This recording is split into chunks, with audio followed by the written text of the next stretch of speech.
The silence that followed my outburst to Henry was thick with unspoken accusations. I'd crossed a line. That much was clear. I'd always prided myself on my ability to observe, to understand, and to stay out of the messy entanglements of other people's lives, especially when it came to Henry and Rose. But Anne's hurt had been palpable, a raw wound that I couldn't ignore. She was my best friend and Henry's childhood confidant, and seeing her diminished by Rose's possessiveness was too much. "Look, Laura," Henry finally said, his voice strained. "I know Anne is important to me, but Rose, she's been through a lot. The infertility, it's been a constant battle for her. She feels like she's failing, and when she sees other people happy with babies." He trailed off, shaking his head. "I didn't want to upset her more. I get that, Henry." "I really do," I said, softening my tone slightly. "But you can't let Rose dictate who you can and can't see. Anne is hundreds of miles away. She came all this way to see you, and you barely gave her the time of day. Do you know how that felt for her? To be pushed aside because of someone else's insecurities?" He ran a hand through his hair, his gaze fixed on some imaginary point on the floor. I know I messed up. I promise. Next time she visits, I'll make more of an effort. I will." But as the months turned into a year, and Anne's next visit approached, a familiar knot of dread formed in my stomach. I saw Rose's posts online, a carefully curated feed of her perfect life, interspersed with passive-aggressive digs about envy and comparison. It painted a picture of a woman desperately trying to control her narrative, and, by extension, Henry's. Then came the email from Anne. "You won't believe this, Laura," it began. "Henry just told me he can't see me when I come to town next month. Rose has planned a couples retreat for them. He said he's sorry, but he knows I'll understand." "Understand what?" "That I'm apparently not as important as some spa weekend." Reading Anne's words, I felt a surge of anger, hotter and more potent than before. Henry had promised. He'd looked me in the eye and promised he'd make an effort. He hadn't just broken a promise to Anne. He'd broken one to me too. My resolve to stay out of it crumbled. This wasn't about Rose's struggles anymore. It was about a pattern of behavior that was hurting people I cared about. This time, I didn't hesitate. I called Henry directly. He answered on the second ring, his voice cheerful, a stark contrast to the dark accusations I was about to unleash. "Hey, Laura." "What's up?" "Henry, I got an email from Anne," I said, my voice dangerously calm. "She said you told her you can't see her next month because you and Rose have a couples retreat planned." The cheerfulness evaporated instantly. "Oh, yeah, that's right. You promised me you'd make an effort next time she visited," I stated, the words clipped and precise. "You looked me in the eye and promised." "Laura, it's complicated." "No, it's not," I interrupted, my voice rising. "It's really, really simple. You are willing to sacrifice a lifelong friendship for your wife's manufactured drama. Anne flew across the country to see you twice in 2 years, and both times she's been made to feel like a burden. Is that how you treat people you supposedly care about?" There was a long, agonizing pause on the other end. I could almost hear him wrestling with his excuses, with Rose's influence. "Look, it's not like that," he finally stammered. "Rose, she just gets so anxious when other people are around, especially after our struggles. It's like she feels threatened." "Threatened by what, Henry? By Anne's happiness? By her ability to have friends? Or is it just a convenient excuse for Rose to control you?" The words were out before I could stop them. Sharp and pointed. "And you're letting her." "Henry, I know you.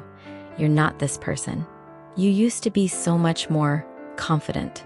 So much more you. This isn't you anymore." I could hear him breathing heavily, the sound ragged. I knew I was hitting a nerve. I knew I was touching on something he himself might have been questioning. "It's not fair, Laura," he said, his voice sounding hollow. "You don't understand what it's like. You have Charles. You have Ricky. You have a family. You don't know what it's like to constantly feel like you're failing, like you're not enough. And you think I haven't had my own struggles?" I retorted, my voice rising again. "Raising a child isn't always sunshine and rainbows, Henry. And dealing with infertility, as I'm sure Anne has experienced in her own way, is incredibly painful. But Anne isn't letting it consume her. She's not pushing away the people who love her. She's not becoming bitter and resentful." I took a deep breath, trying to regain some semblance of control. "Henry, I'm not trying to be cruel. I'm trying to shake you awake. Anne is hurting, and you are complicit in that hurt. And frankly, it's making me question the friendship we had. Because if you can treat Anne like this, who else are you willing to sacrifice on the altar of Rose's insecurities?" The line went dead. I stood there, phone in hand, the silence of my own home suddenly deafening. I had done it. I had injected myself into the drama, and I had likely burned a bridge with my ex. But as I looked at a picture of Ricky on my desk, her bright, innocent smile a stark contrast to the manufactured turmoil I'd just been witnessing, I knew I couldn't have stayed silent. Some friendships, even those forged in the fires of childhood, deserved to be fought for. And if Henry wasn't willing to fight for Anne, then maybe, just maybe, he needed someone to fight for him, even if he didn't want it. The blinking cursor on my screen felt like a judgmental eye, staring back at my indecision. Rose's emails, a bizarre mix of confession and manipulation, lay open in separate tabs, a testament to a life I deliberately distanced myself from. The audacity of her requests to sever ties with mutual friends, to forge medical documents, was staggering. It was an impossible tightrope, and I was being forced to walk it without a safety net. I reread her latest, a screed about how Henry's mother, Sasha, was sabotaging her happiness by sending him old family photos. Rose claimed it was a deliberate attempt to make him homesick and resentful of their new life in Australia. I scrolled down, my stomach churning, as Rose detailed a supposed argument where Henry had lost his temper and thrown a plate against the wall.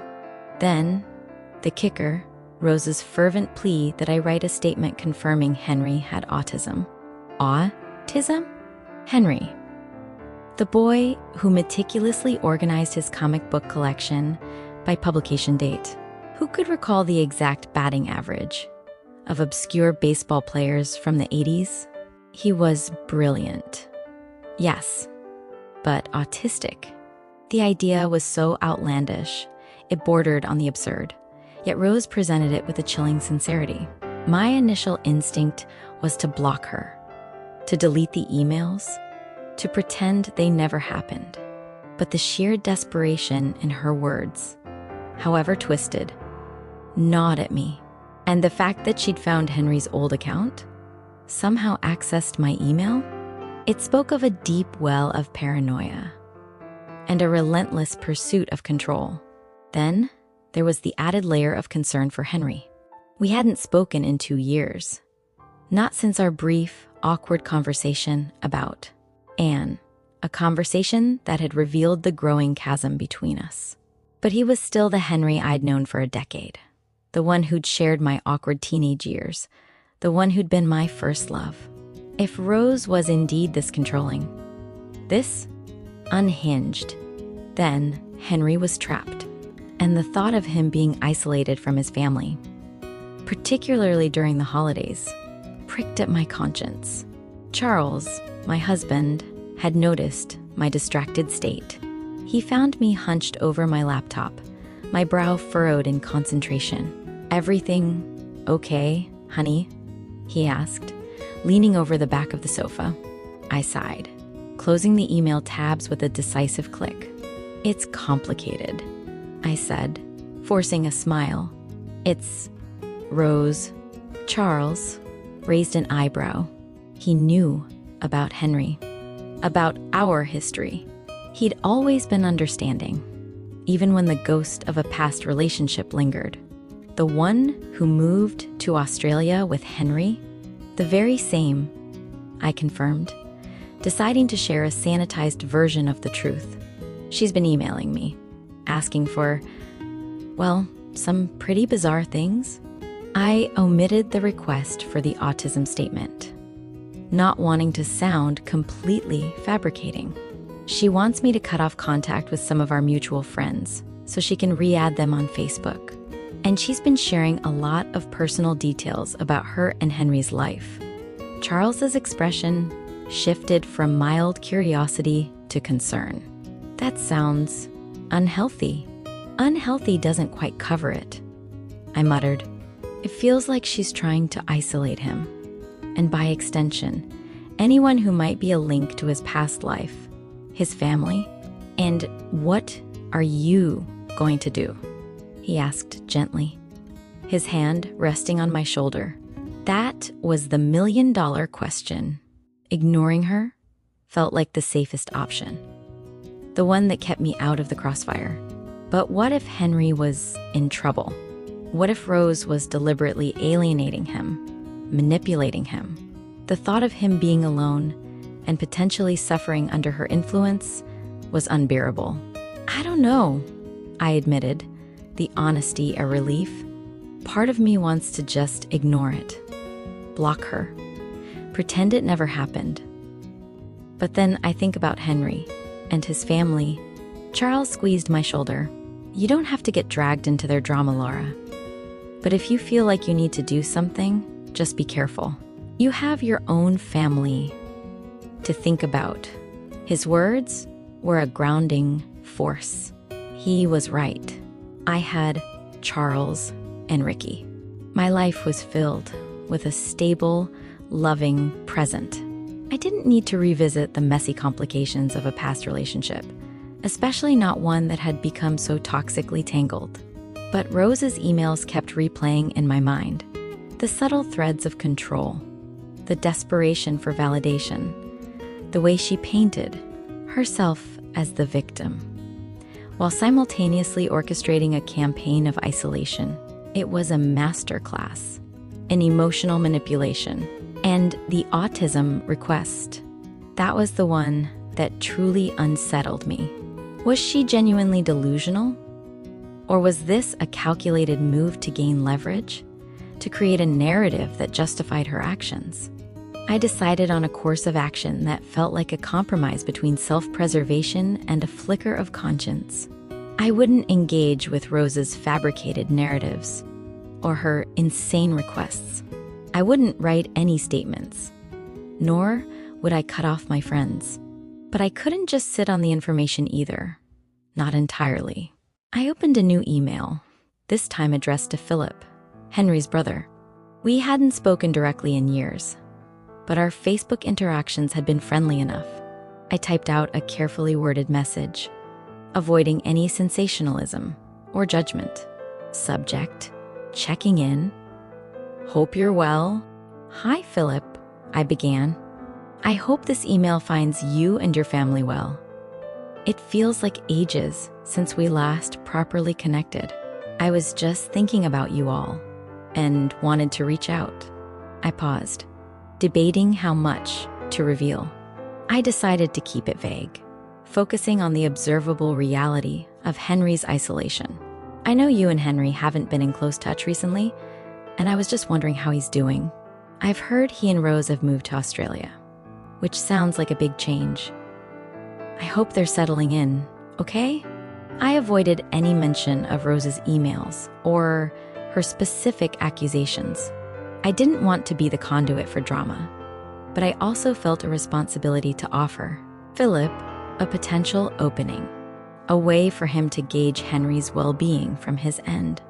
I know the holidays can be a difficult time when families are far apart, I added, a subtle nod to Rose's interference. Just wanted to send my best wishes to you and your family. Let me know if you ever find yourselves back in the area for a visit. I hit send, a sense of unease settling over me.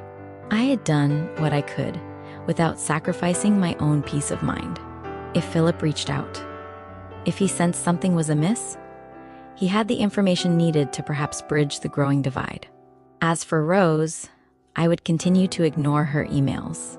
Her twisted world was not mine to fix, and I refused to become another pawn in her increasingly disturbing game. The blinking cursor on my screen now felt less like judgment and more like a quiet testament to a boundary I had finally drawn. A few weeks passed, and the silence from Rose's end of the world was a welcome, if slightly unnerving, peace. Life with Charles and Ricky fell back into its comfortable rhythm of school runs, bedtime stories, and weekend trips to the park. I almost convinced myself that I had imagined the venom in Rose's words, that perhaps it was all a bizarre, isolated incident. A part of me, the part that wanted to avoid conflict at all costs, was relieved. But another, deeper part, the one that remembered Henry's easy laugh and kind eyes, felt a persistent, low-level hum of anxiety. It was the feeling of a storm gathering just over the horizon. The storm broke on a Tuesday afternoon. I was folding laundry, Ricky humming to herself as she built a lopsided tower of blocks, when my phone rang. The caller ID read, Sasha, Henry's mom. My stomach dropped. We exchanged birthday wishes and Christmas cards. But a random phone call? That hadn't happened in years. Laura, dear, I'm so sorry to bother you, she began, her voice thin and stretched, like a wire pulled too tight. Sasha, it's no bother at all. Is everything okay? A shaky breath came down the line. No, dear, it's not. It's Henry. She paused, and I could hear her trying to compose herself. I don't know who else to talk to. Philip thinks I'm overreacting, but a mother knows. He doesn't sound like himself. We had our weekly video call on Sunday, and it was just so strange. I sank onto the edge of the sofa, the half-folded towel forgotten in my lap. Strange how Rose was there, right beside him, the whole time. She kept finishing his sentences, answering questions I'd asked him. And Henry, he just sat there smiling. But it wasn't his real smile, you know. It didn't reach. His eyes. He looked so tired, Laura, so thin. I asked him about a big project he was excited about, and Rose just laughed and said, Oh, Henry's decided to take a step back from work to focus on our life together. Since when does Henry step back from anything? That boy has the work ethic of a train. Every word she said was another piece of evidence locking into place, forming a picture I didn't want to see. The emails, the monitoring, and now this complete isolation. Rose wasn't just reading his messages. She was curating his entire life. I'm so sorry you're going through this, Sasha, I said, my voice low. For what it's worth, you're not overreacting. I've had some strange contact from Rose myself. I quickly and calmly explained the emails I had received, the accusations and the possessiveness. I told her I had forwarded them to Philip. There was a sharp intake of breath on her end, followed by a long, pained silence. Oh, that poor boy, she finally whispered, her voice cracking. That poor, foolish boy. After we hung up, I immediately called Philip. My hands were shaking. She called you, didn't she? He said, skipping any greeting. His voice was grim. Just Now, Philip, she's cutting him off from work. Sasha said he's taking a step back. A low, guttural sound of fury rumbled through the phone. A step back? Laura, I did some digging after you sent me those emails. I have a buddy who works in the same industry, knows the firm Henry was contracting for. He asked around. Henry didn't take a step back. They terminated his contract 2 weeks ago. The official reason was unreliability and failure to communicate. Unreliable? Henry? The guy who once coded for 36 hours straight to meet a deadline. It's her. She's sabotaging him. She's breaking him down until he has nothing and no one but her. The cold reality of it washed over me. This was worse than I thought. This wasn't just jealousy. It was a systematic dismantling of a person. What are we going to do? I asked, feeling utterly powerless. I'm going to do something, he said, his tone resolute. I'm booking a flight. I'll be there Thursday. I'm not calling ahead. I'm just showing up. I need to see him with my own eyes. Away from her. For the next 2 days, I was a wreck. Every ping on my phone made me jump. Charles could see how distracted I was. And after I explained the situation, he was wonderfully supportive, taking over with Ricky so I could pace around the house. My phone clutched in my hand like a lifeline. Thursday evening arrived. I knew Philip's flight had landed. I tracked it online, imagining him in the taxi, driving through the unfamiliar city streets towards his brother's apartment. The hours crawled by. 9 p.m., 10 p.m., nothing. I sent a text. Everything okay. No reply. By 11, I was imagining the worst. A confrontation, a fight, Rose refusing to let him in. Then, just as I was about to give up and go to bed, my phone buzzed with an incoming video call. It was Philip. When I answered, the image was shaky. He was in a bland, sterile-looking hotel room. His face was pale, his eyes red-rimmed with a mixture of anger and profound sadness. I've got him, he said, his voice hoarse. Relief hit me so hard. My knees felt weak. Oh, thank God. Is he okay? What happened? Philip ran a hand through his disheveled hair. It was worse than we imagined, Laura. I got to the apartment and she answered the door. All sweetness and light. Philip? What a surprise. Henry didn't tell me you were coming. Of course he didn't, you witch, because you have his phone, he muttered bitterly. She tried to block me, said Henry was resting, but I just pushed past her. And there he was. He choked up for a second. He was sitting in a darkened living room, just staring at a blank TV screen. He's lost so much weight. He looked like a ghost. When he saw me, it was like a light flickered on for a second, just a second, and then it was gone. He looked scared. Philip described a surreal hour where Rose shadowed their every move, bringing them tea, chattering inanely about their wonderful life, while Henry barely spoke a word. Philip finally told her he was taking Henry out for a beer. Just the two of them. The mask dropped. Her face hardened. And she started in on Henry. You don't want to leave me, do you, honey? You know you're not well enough. You need your rest. It was cloying, manipulative, and done right in front of his brother. That's when I lost it, Philip said.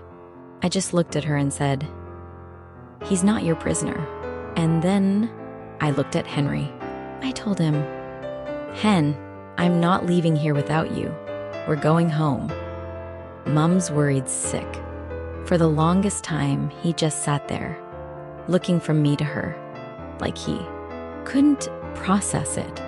Then Rose started crying, saying I was trying to ruin their life, that Henry was finally happy. And in the middle of her tirade, Henry just stood up. He didn't say a word. He just walked into the bedroom, packed a small bag, and walked out the front door with me. He left his laptop, his keys, everything. He just walked out. He paused, his gaze distant. He hasn't said more than 10 words since. He's in the other room, sleeping. He fell asleep the second his head hit the pillow, like he hasn't slept properly in a year.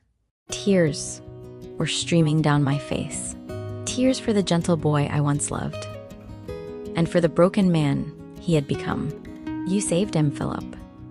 You really did. We'll see, he said wearily. This is just the first step. He's got a long way to go. The next day, they flew home. Sasha and Philip have enveloped Henry in a cocoon of family and support. There's therapy and legal advice and a lot of quiet time. Rose has been bombarding all of them with messages, alternating between declarations of undying love and vicious, threatening accusations. They're ignoring her. Last night, Sasha sent me a photo. It was of Philip and Henry in the back garden, grilling burgers. Henry was still too thin, and there was a haunted look in his eyes that hadn't been there before, but he was smiling, a small, tentative, but genuine smile. Looking at the photo, I felt a profound and final sense of closure. My life with Henry was a chapter from a different book, a sweet story of first love that ended long ago. But by pure chance, I had been there to help write the first sentence of his next chapter, the one where he gets to be free. And as I turned off my phone and went to kiss my husband and my sleeping daughter, I knew that was more than enough. My husband is a sneaky, clever bastard. He swiveled in his office chair, pulling the headset from his ears. The grim set of his jaw told me the call was over, but the look in his eyes, a mixture of profound sadness and fierce, protective pride, told me everything had changed. He's on his way to the airport, Charles said, his voice low and steady. My boss, John, is tracking his flight. He lands at 9:47 tomorrow morning. I sank onto the edge of our bed, my hand flying to my mouth. It was real. This wasn't just a nebulous worry anymore. A bad feeling I had in the pit of my stomach whenever Henry's name crossed my mind. This was a rescue mission, orchestrated from our spare bedroom. Charles, what did he say? Is he okay? Charles ran a hand over his face, the exhaustion of the last 24 hours settling on him. No, Laura, he's not okay. But he will be. He went on to fill in the gaps, the horrifying details that he'd spared me before. Rose hadn't just been controlling. She had systematically dismantled his life, brick by brick. She'd convinced him that his family was angry with him for moving away, that his old friends, including me, had mocked him behind his back. The emails from his mother, Sasha, and his brother, Philip, pleading to hear from him, deleted before he ever saw them. His paychecks were deposited into an account only she could access, giving him an allowance, like a child. And the physical abuse, that was the part he'd whispered, ashamed, his deep voice cracking over the Skype connection. She'd slap him, throw things at him. Knowing his size and his gentle nature meant he would never, ever retaliate. She had used his own strength and goodness against him, weaponizing it to make him feel weak. Tears streamed down my face. For the boy I grew up with, for the man who was so lost, and for the overwhelming gratitude I felt for the man sitting in front of me. I crawled over and wrapped my arms around Charles's neck, burying my face in his shoulder. Thank you, I sobbed. Thank you. He held me tight. There's nothing to thank me for. You were worried about your friend. I helped your friend. That's what we do. The next morning was a blur of nervous energy. The first and most difficult call was to Sasha. I dialed her number with a trembling hand. Charles sat beside me, his hand a warm, solid presence on my knee. "Laura, honey? What a surprise." Sasha's voice was as warm as I remembered, but laced with a familiar thread of worry I now understood all too well. "Sasha," I began, my own voice thick with emotion. "I have some news about Henry. He's safe. And he's coming home." There was a sharp intake of breath on the other end of the line, followed by a silence so profound I thought the call had dropped. Then, a choked, ragged sob. "Oh, my boy. My baby boy." I explained the whole situation, as gently as I could. Philip was patched into the call, his initial disbelief quickly hardening into a cold, protective fury. Plans were made. Philip and Charles would go to the airport. It was better that way. A reunion with me or his mother in the stark reality of an arrivals terminal felt too emotionally charged. Sasha and I would wait at her house, the house Henry grew up in, and prepare for his return. While our daughter Ricky was at preschool, I drove to Sasha's. We didn't talk much. Instead, we moved with a shared, unspoken purpose. We changed the sheets in Henry's old bedroom. The posters on the wall, a time capsule of the teenager I once knew. We made soup. We brewed coffee. We paced. Every ring of the phone made us jump. Just after 10, my phone buzzed. It was a text from Charles. "We have him. He's thin, very quiet. On our way." When the car pulled into the driveway, I watched from the living room window, my heart hammering against my ribs. Philip got out first, his face grim. Then Charles, who came around to the passenger side and opened the door. The man who emerged was a ghost. Henry, who had always been built like a gentle giant, a solid and reassuring presence, seemed to have shrunk. His 6 feet 4 inches frame was stooped, his shoulders hunched, as if expecting a blow. His face was pale and gaunt, with dark, hollowed-out circles under his eyes. He was wearing clothes that seemed 2 sizes too big. Sasha let out a small cry and rushed past me, flinging the front door open. She threw her arms around her son, and for a moment, he just stood there, stiff and unresponsive. Then, his whole body seemed to collapse, and he buried his face in his mother's hair, his broad shoulders shaking with silent, racking sobs. The dam had finally broken. The first few days were fragile. Henry slept, mostly. When he was awake, he'd sit at the kitchen table, staring into space, a mug of tea growing cold in his hands. He barely spoke. The shame was a physical weight on him, crushing his voice. And then, Rose began her assault. It started with texts to Henry's newly reactivated phone. They began as cloyingly sweet. "Baby, where are you? I'm so worried. Please come home. I love you." When those went unanswered, they turned desperate. "Was it something I did? We can fix this, Henry. We are a team." When Philip finally responded on Henry's behalf, stating simply that Henry was with family and to direct all future correspondence to their lawyer, the facade shattered. The venom that followed was breathtaking.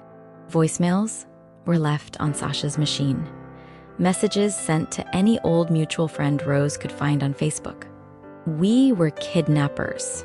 I was a jealous ex trying to ruin her marriage. Charles was a stalker. She painted Henry as mentally unstable, a man she had been trying to care for, who had suffered a breakdown and been manipulated by his toxic family. It was a masterclass in gaslighting, and for a terrifying afternoon, it worked. I saw a flicker of doubt in Henry's eyes. "Maybe she's right," he whispered, his voice raspy from disuse. "Maybe I am crazy." That's when Charles stepped in, not as my husband, but as the calm, logical IT professional he was. He sat down with Henry, and with Philip and Sasha in the room, he laid out the facts. He showed them the evidence of financial control, the IP logs of her accessing his accounts, the social media messages she had sent from his profile. He stripped away the emotion and presented the cold, hard data of her abuse. "She is a predator, Henry," Charles said, his voice firm but kind. "And predators don't give up their prey easily. They lie, they manipulate, they try to make the prey believe it's their fault. None of this is your fault." Watching my husband defend my ex-boyfriend was one of the most surreal and profoundly moving moments of my life. He saw not a rival or a ghost from my past, but a human being who needed help. A week later, I went to visit Henry alone. Ricky was with my parents, and Charles was at work. I found him in the back garden of his childhood home, weeding one of Sasha's flower beds. His movements were slow, deliberate. He looked up as I approached, and for the first time, I saw a spark of the old Henry in his eyes. A shy, gentle smile touched his lips. "Hey, Laura," he said. "Hey, Hen." The old nickname slipped out effortlessly. We stood in comfortable silence for a moment, the scent of fresh soil hanging in the air. I don't think I've properly thanked you," he said, not quite meeting my eyes. Or Charles. What he did? I was in a hole so deep I'd forgotten what the sun looked like. "There's nothing to thank us for," I said, echoing my husband's words. "We're your friends." He finally looked at me, his eyes clear and filled with a deep, aching gratitude. "He's a good man, Laura." "You picked a good one." "I know," I said, my heart swelling. "He's the best." He nodded, turning back to the flower bed and pulling a stubborn weed from the earth. The work was far from over. There would be lawyers, therapists, and a long, difficult road to healing. But as he dropped the weed into the bucket, clearing the way for the flowers to grow, I knew he had taken the first, most important step. He was free, and he was home. The weeks that followed felt like exhaling a breath I hadn't realized I'd been holding. The knot of tension that had lived in my shoulders since Philip's first frantic message finally dissolved, replaced by a quiet, burgeoning joy that was all my own. The first trimester was a blur of saltine crackers, ginger ale, and an afternoon naps I hadn't known I needed, but it was a happy blur. Charles treated me like I was made of spun glass, taking over Ricky's bath times without being asked and appearing with surprise cups of peppermint tea. We told Ricky a few weeks later, using a picture book about a little fox who was getting a new baby brother or sister. She was mostly confused until we showed her the grainy black and white ultrasound picture. Her eyes went wide. She pointed a tiny, jam-sticky finger at the flickering shape. "A bean?" she asked. From then on, the baby was the bean. She would pat my still flat stomach in the mornings and whisper, "Hello, bean baby," before demanding toast. My heart felt so full, it was in danger of spilling over. This was the life I had chosen. The life I had built. It was calm and safe and filled with a love so sturdy it felt like the foundation of our home. The drama with Henry felt like a story from another lifetime. A strange, intense film I had watched and then left in the cinema. We got occasional, brief updates from Philip. Henry was in therapy and slowly untangling years of emotional manipulation. The legal process with Rose was, as expected, a nightmare. She was contesting everything, claiming Henry had been coerced and was mentally incompetent. It was ugly, but it was their fight. Charles and I had built the raft. It was up to Henry and his family to navigate the rapids. Then, about 3 months after his return, a message popped up on my phone from a number I didn't recognize. "Laura, it's Henry.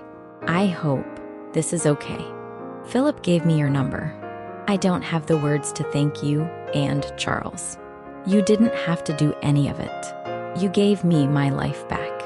I'm sorry for everything." I stared at the message, my thumb hovering over the screen. It was the first time I'd heard from him directly. The apology at the end felt heavy, full of a history I had long since packed away. I showed the message to Charles when he got home from work. He read it, his expression thoughtful. "Are you going to reply?" he asked, handing the phone back to me. "I think so. It feels final, like closing a door properly instead of just leaving it ajar." I typed back a simple response. "I'm so glad you're home and safe, Henry. That's all that matters. Be well." And with that, I truly felt it was over. I deleted his message, not out of malice, but as a symbolic act of moving forward. I had my family, my future, my bean baby. His life was his own, and for the first time in a long time, he was finally free to live it. Life settled back into its comfortable rhythm. My bump began to show, a gentle curve that Ricky loved to rest her head on. We were in the middle of a Saturday, running errands.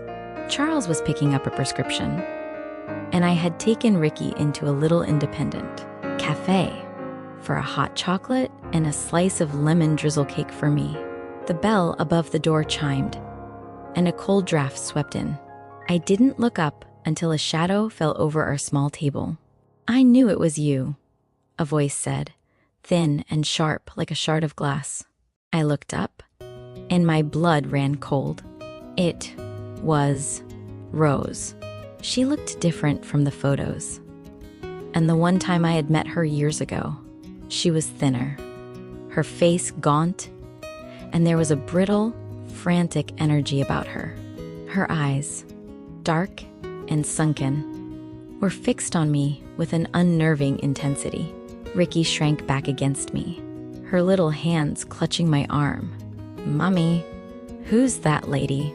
"It's okay, sweetie," I murmured, my heart hammering against my ribs.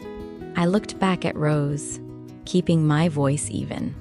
"Rose, I don't think this is the time or the place."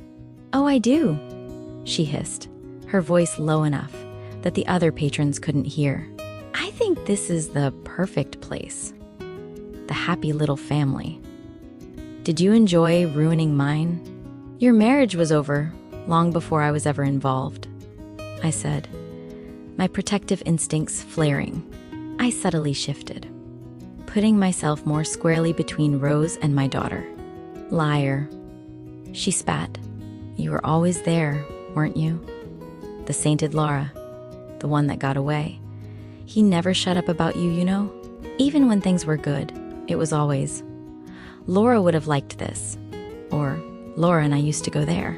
You were a ghost in my house for years, and then you swoop in, playing the savior, and steal him away from me." Her words were meant to wound, to paint me as the other woman in a story that had ended a decade ago. But the 25-year-old girl who might have been hurt by that was long gone. I was a 35-year-old woman, a wife, a mother, with another life growing inside me. "Henry is a grown man who made his own decisions," I said calmly. "I am sorry for the pain you're in, but you need to direct this anger elsewhere. It has nothing to do with me, nothing to do with you." She let out a short, incredulous laugh that sounded more like a sob. "My husband left the country because of a plan your husband cooked up. My life is in ruins because of you." Just then, my baby gave a sharp, definitive kick. a little jolt of life reminding me what was at stake. It steadied me. "I'm going to have to ask you to leave us alone," I said, my voice dropping into a register of pure, unadulterated finality. "You are upsetting my daughter. Do not approach me or my family again." Her face crumpled, the anger momentarily replaced by a raw, gaping desperation. She looked from me to my burgeoning stomach, and a look of pure venom crossed her features. Of course. Another perfect baby for the perfect couple. "You think you've won, don't you?" Before I could respond, the bell on the door chimed again. Charles walked in, a paper pharmacy bag in his hand. He took in the scene in an instant. Me, pale and rigid, Ricky, half hidden behind me, and Rose, vibrating with a toxic rage. His entire demeanor changed.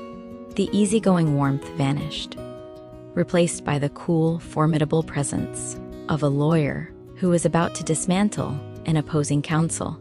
"Rose," he said, his voice flat and cold, "I think you were just leaving." It wasn't a question. Rose flinched, as if struck.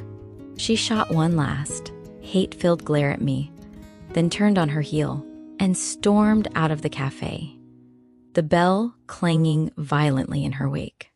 Charles was by my side in a second, his hand on my back. "Are you okay? Did she touch you?" "No, I'm fine. Just shaken." I pulled Ricky onto my lap and hugged her tight, burying my face in her soft hair. She was trembling. "That lady was yucky, Mommy," she whispered. "I know, baby." "She's gone now." Charles packed up our things, paid at the counter, and gently guided us out to the car. Once we were buckled in, he turned to me, his face etched with concern. "What did she say?" I recounted the conversation, the accusations, the bitterness. He listened silently, his knuckles white on the steering wheel. "I should have been there," he said, his voice tight with anger. "You came right when I needed you," I assured him, reaching over to put my hand on his. "It's over, Charles. I think that was her last shot. She's got nothing left." He took a deep breath, and the tension seemed to melt out of him. He squeezed my hand. "Well, I know one thing. When this baby is born and you're ready for a drink, we are opening one of those very expensive bottles of bourbon Henry's family gave us. We've earned it." I laughed. A real, genuine laugh of relief. He was right. We had weathered the storm, a storm that wasn't even ours, and had come out the other side stronger and more certain than ever. As we drove home, with Ricky humming softly in the back seat, and the bean, baby settled quietly in my womb, I felt a profound sense of peace.